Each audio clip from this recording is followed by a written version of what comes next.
kind of make my heart drop. President Biden will be traveling to Eastern Europe as tensions rise in the region. And in sports, Ohio baseball continues to play well in its conference schedule. Newswatch starts right now.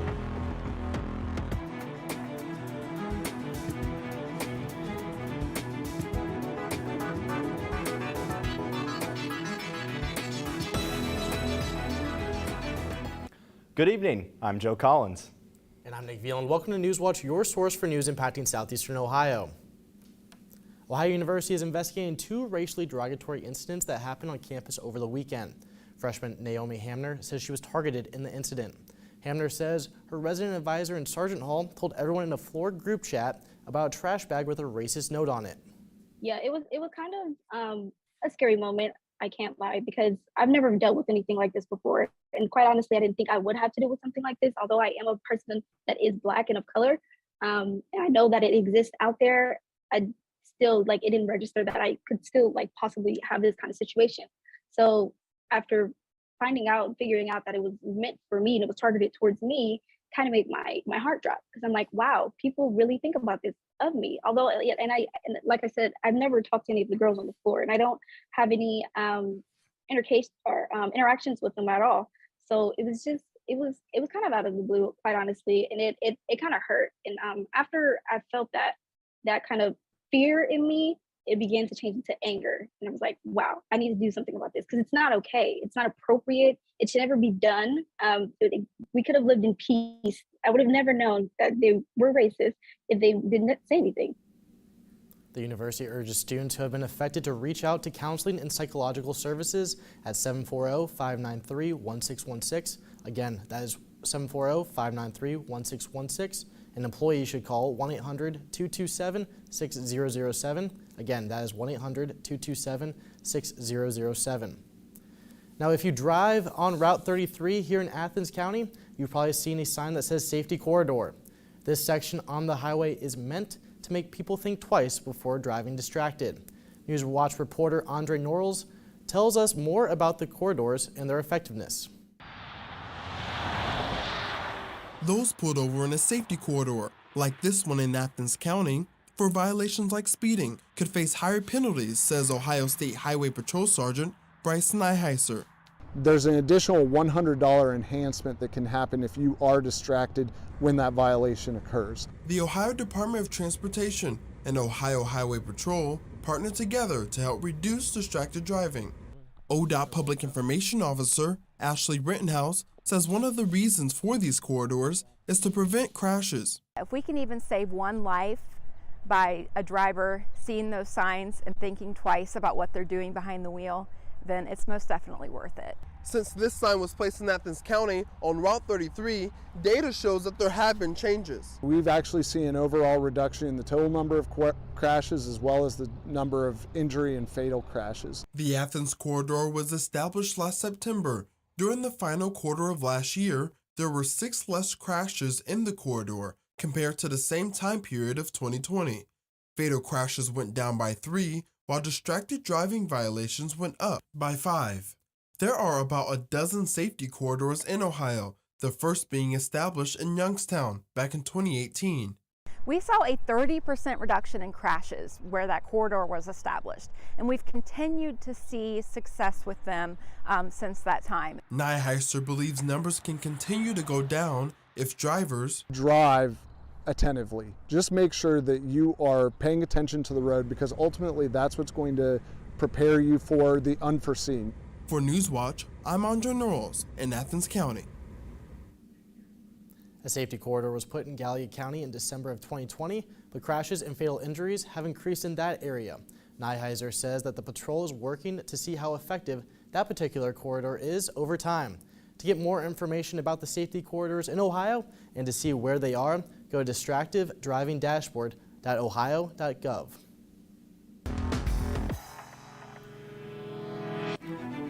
Good evening, I'm forecaster Cole Patterson. Looking across the region today, we have a lot of clouds moving in over on the west side. Now, it's going to be dry tomorrow, but we are going to have all of this over off to the west move into our region in the coming days.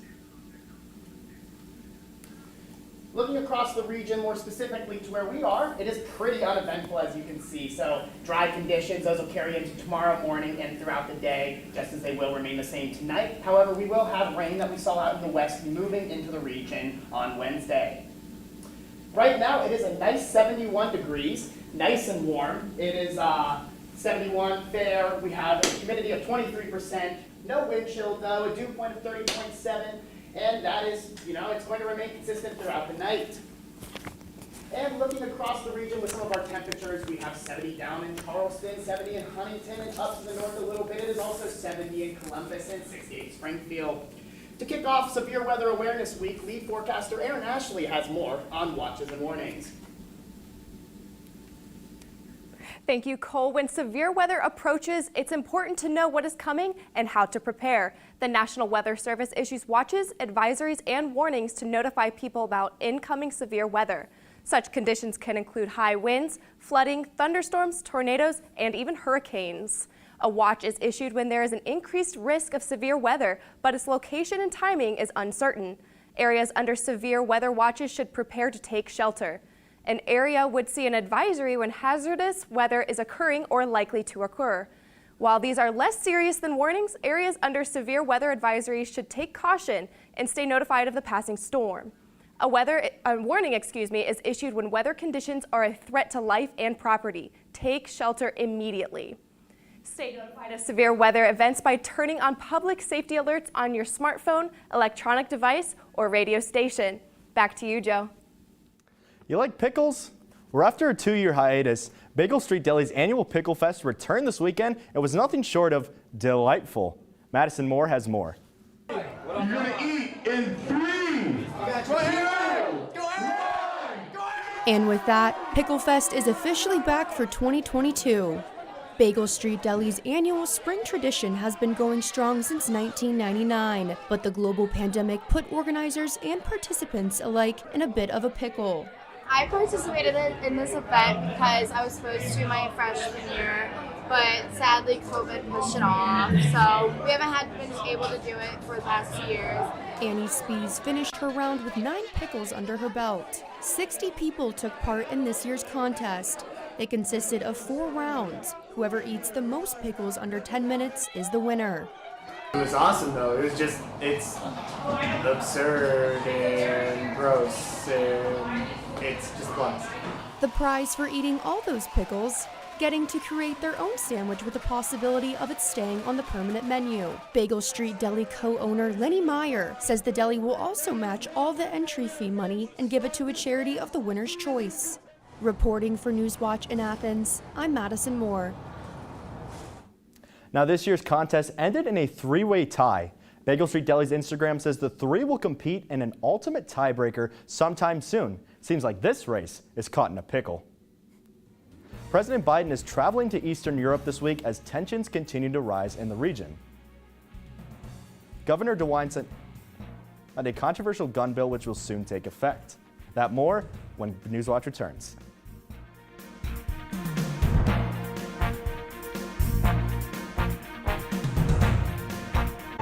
Next time on Antiques Roadshow, these guests feel like they're on top of the world at our stop in the White Mountains. That's exciting. Wow. The Who is one of the greatest bands of the 20th century. We've got small concert, small town, big band, and backstage. You can't get better than that. It's Antiques Roadshow, next time from the Omni Mount Washington Resort in New Hampshire.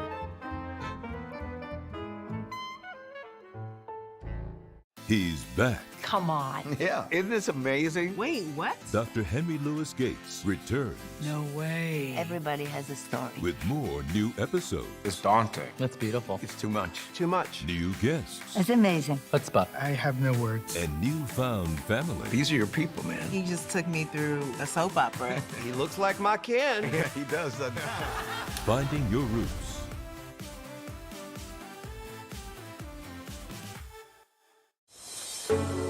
This is the story of how butterflies became one of the great wonders of the world. From a dark and dangerous past, they have triumphed across the planet.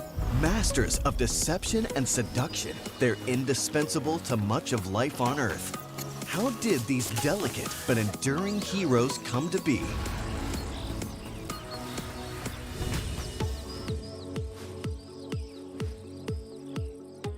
Slime molds. You have this organism that has no brain, no organs, no neurons of any kind, and they still have to find food. They may need to hide from predators. What can they tell us about intelligence? Solving a maze is amazing. And where it came from. We can think of them as how intelligence started way back. The secret mind of slime. How could you not love them? On Nova.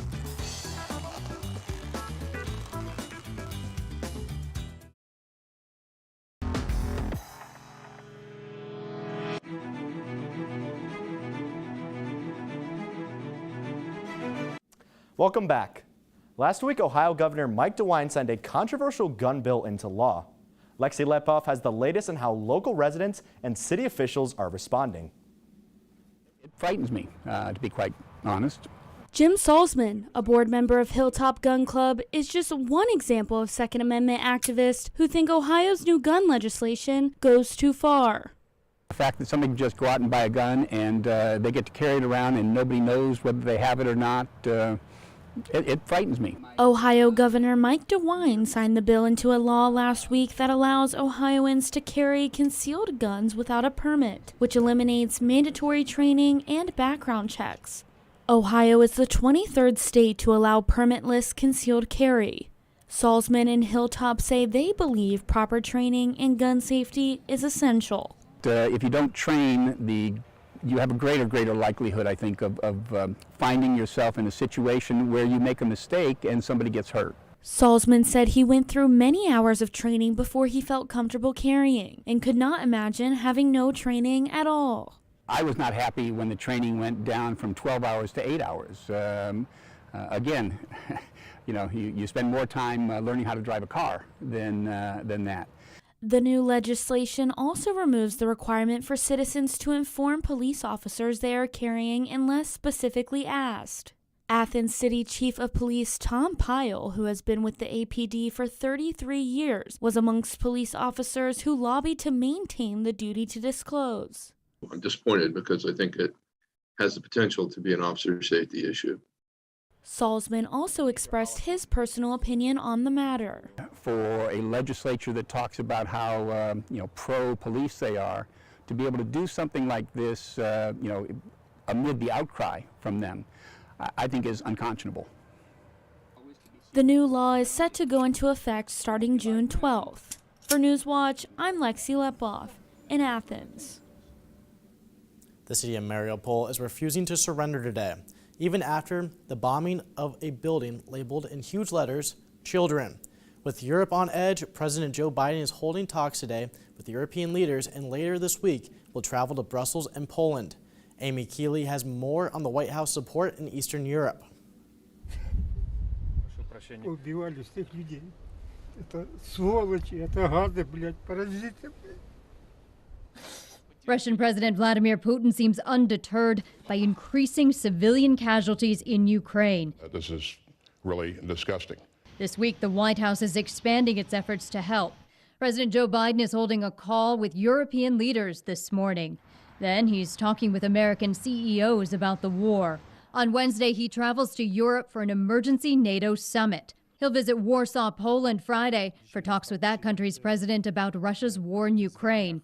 And he's got another invitation. Why don't he can visit Kyiv next week as a symbol of our solidarity? The Ukrainian capital is a war zone right now, so Biden does not plan to stop there.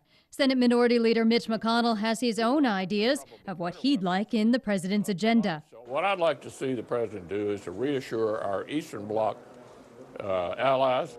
The Ukrainian people are begging Biden and the U.S. to offer more support. The besieged city of Mariupol refused Russia's demand to surrender today. The Ukrainian president says he's ready to talk to Putin at any time, but he's worried if talks fail. That would mean that this is a third world war. I'm Amy Kiley reporting. The Ukrainian president says he's ready to talk to Putin at any time. If talks fail, he says he believes it could mean World War III. The confirmation hearing for the first black woman nominee to the United States Supreme Court began today. That story still ahead. We have some beautiful conditions out right now, and that'll continue into tomorrow before rain returns on Wednesday. I'll have more about that in my full forecast just ahead, but for now, here's a look at stocks of local interest.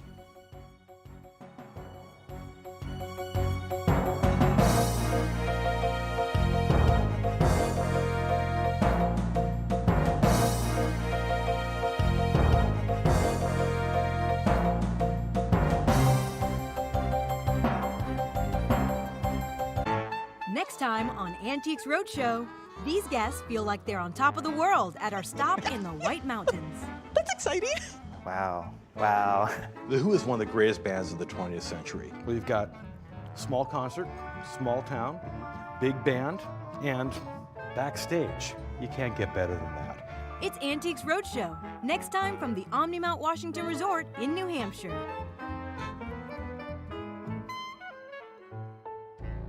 He's back. Come on. Yeah, isn't this amazing? Wait, what? Dr. Henry Louis Gates returns No way. Everybody has a story. with more new episodes, It's daunting. That's beautiful. It's too much. Too much. new guests, It's amazing. Chutzpah. I have no words. and newfound family. These are your people, man. He just took me through a soap opera. He looks like my kid. Yeah, he does, doesn't he? Finding your roots.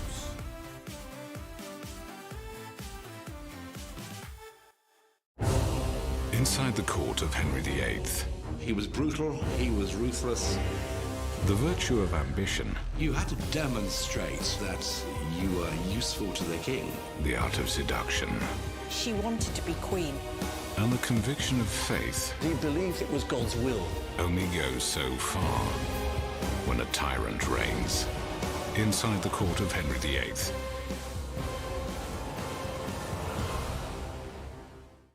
On expedition, I'm in Greenland with an expert team of Arctic explorers, attempting to kayak up the largest fjord in the world. Simply stunning. I don't think there's anywhere else on Earth where you feel quite so small, quite so vulnerable. Real danger of getting trapped here. That's closed up already. Oh my God, that is absolutely awe-inspiring. This is what adventures are made of.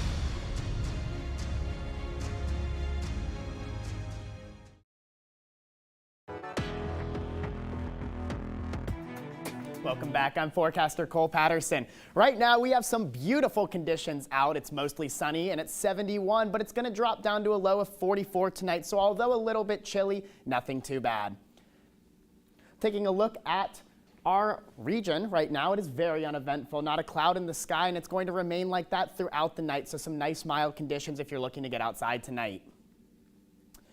Now, expanding our region, we have a lot of rain over off into the west. That is moving up into the north and over to the east. That is going to affect us not tomorrow, but Wednesday, as we have some rain coming into the region then. But for now and for tomorrow, we'll have some dry conditions. Tonight's sunset is at 7:42 p.m., so just a little bit away. 44 is going to be our low tonight. It's going to be, once again, a clear night. Clear skies, not a cloud up there. We have some low pressure systems that is associated with the rain that we have off to the west. Once again, that is going to move over to the east. That is what's going to bring in our rain showers come Wednesday.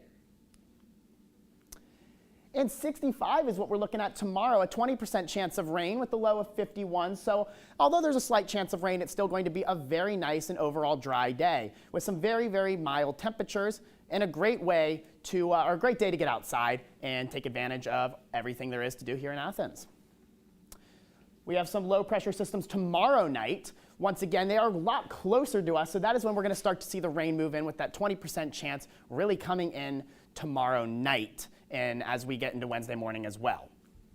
This is what it's going to look like on Friday. This is where we have a lot of our rain. It's also going to affect us coming into the weekend as well too. Nothing too crazy. We have 50% chance of rain, so it's really going to be on and off showers that we're looking at towards the end of this week and into the weekend.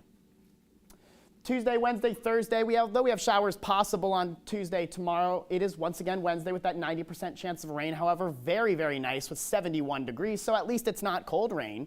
63 is going to be the high on Thursday with a 30% chance of showers. And we're going to have some pretty consistent lows casually dropping off a little bit throughout the next few days. 48 is the low Wednesday with 40 being the low on Thursday. And our 7-day look actually, let's expand that out a little bit. Moving into the weekend, we're going to have 52 as our high on Saturday with a 40% chance of rain, but that rain is going to move out as we get into Sunday. High of 45, so a little bit chillier compared to these next few days, but no rain then, so that'll be a great day to take advantage of some activities outside. As we move into early next week, 55 is our high on Monday with partly cloudy skies. Although it's going to be quite an overcast week ahead of us, we do have those nice conditions on Monday. That's all for weather. Back to Joe. Thank you, Cole. An historic day on Capitol Hill as President Joe Biden looks to put the first African-American woman on the Supreme Court. If confirmed, Ketanji Brown Jackson will be the first African to fill the seat vacated by retiring Supreme Court Justice Stephen Breyer. Chris Wynn reports from Capitol Hill. Ketanji Brown Jackson in the hot seat for the first day of confirmation hearings before the Senate Judiciary Committee. This hearing of the Senate Judiciary Committee will come to order.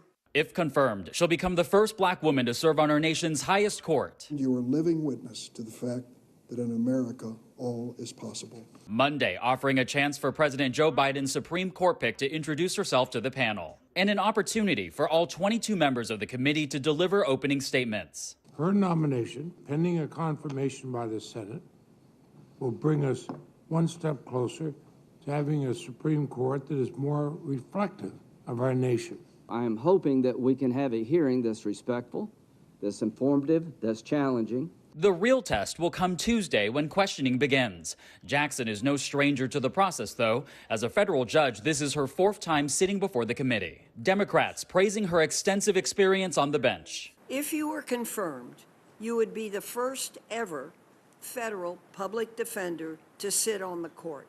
While Republicans look to grill Jackson about her judicial record. I want to know about your judicial philosophy, because people on the left, the far extreme part of the left, believe that you were the best bet. In Washington, I'm Chris Wynn. The hearings are set to last 4 days. Democrats hope to finish Jackson's confirmation process before Congress leaves for the Easter recess on April 11th. Coming up in sports, Ohio men's basketball looks to continue its tournament run tonight. And later on, baseball had a successful home series against Kent State. Hear from the head coach when Newswatch returns. And be sure to stay tuned to WOUB. Here's a look at what's coming up tonight on your public television station.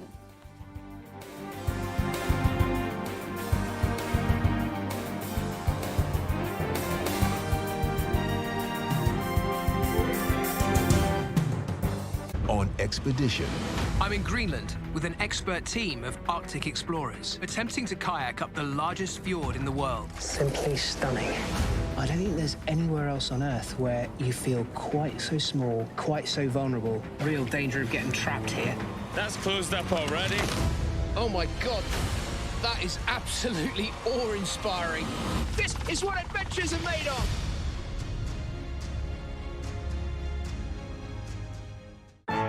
Next time on Antiques Roadshow, these guests feel like they're on top of the world at our stop in the White Mountains. That's exciting. Wow. Wow. The Who is one of the greatest bands of the 20th century. We've got small concert, small town, big band, and backstage. You can't get better than that. It's Antiques Roadshow, next time from the Omni Mount Washington Resort in New Hampshire.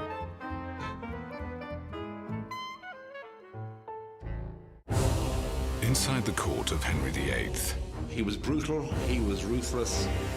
The virtue of ambition. You had to demonstrate that you were useful to the king. The art of seduction. She wanted to be queen. And the conviction of faith. He believed it was God's will. Only goes so far when a tyrant reigns. Inside the court of Henry VIII.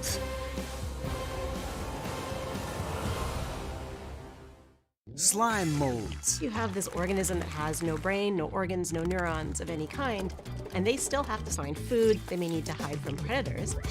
What can they tell us about intelligence? Solving a maze is amazing. And where it came from. We can think of them as how intelligence started way back. The secret mind of slime. How could you not love them? On Nova.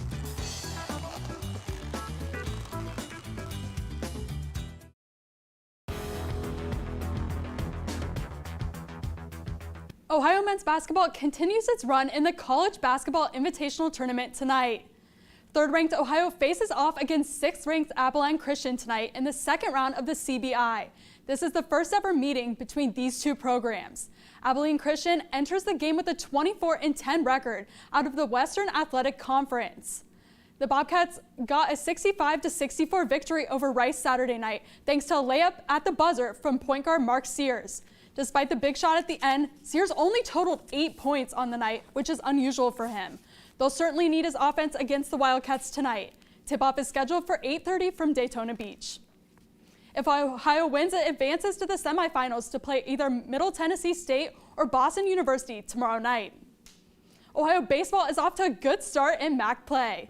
The Bobcats took the weekend series against Kent State 3-1. Ohio had a total of 40 runs in the 4 games. The Golden Flashes took the first game of Saturday's doubleheader 14-7, and Ohio got them back in the second game of the Twin Bill 16-12.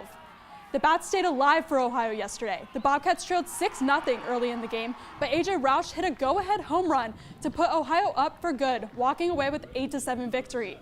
Head coach Craig Moore says Ohio's resiliency was key in yesterday's win. It feels great. I'm so happy and proud of this team for how they, stayed with the game and how they competed today. And getting down 6-0, early after 2 innings on a Sunday, game 4, it's very easy for teams to roll over and die. And I told these guys that that's not who we are, and they responded.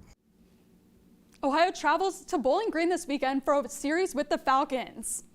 One of the pitchers you may see next weekend's rotation is Brendan Roeder. Roeder had a good outing in the second game of yesterday's doubleheader. He gave Ohio 6 innings of relief, surrendering only 1 unearned run of 4 hits with 5 strikeouts. Roeder says he knows what he needs to do to help his team win. My motto is just pound the zone. Whatever the count is, whoever's up, doesn't matter. Throw strikes, no walks. That's how I've always done it, so I'm going to continue to do that, and it's been helping. So a little sore there at the end, but I'm feeling good. I'm feeling ready.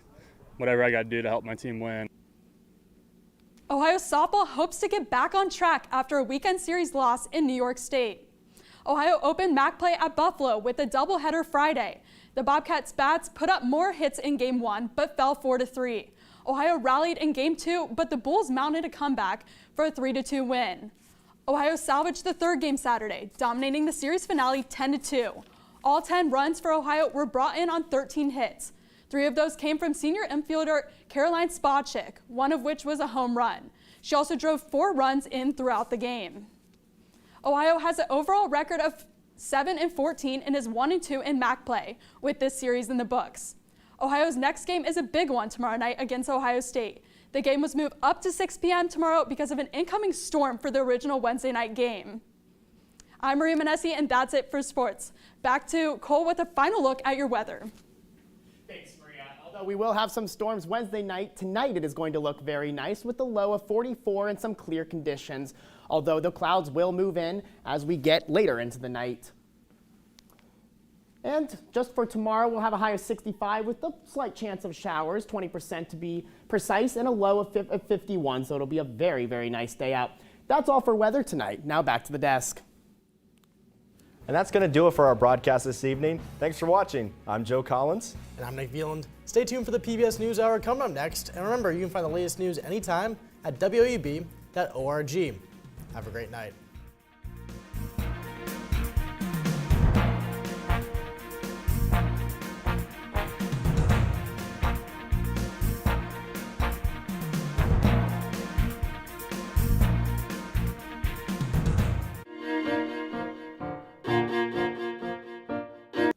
Support comes from Goldsberry Wealth Strategies in Athens and Parkersburg, focusing on helping people achieve a life well lived with a custom strategy.